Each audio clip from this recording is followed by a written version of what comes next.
สถานการณ์ยุคนี้พอยครั้งนะว่าสถานการณ์ยุคนี้พอยอะโอ้พอยสถานการณ์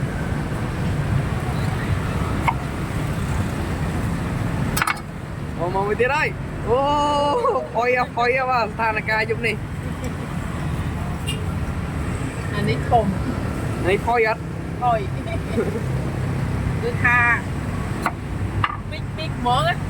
อันนั้นใครโอ้พอยมันได้มาสถานการณ์ยุคนี้นี่ดังพอยไปที่ไรพอยอะ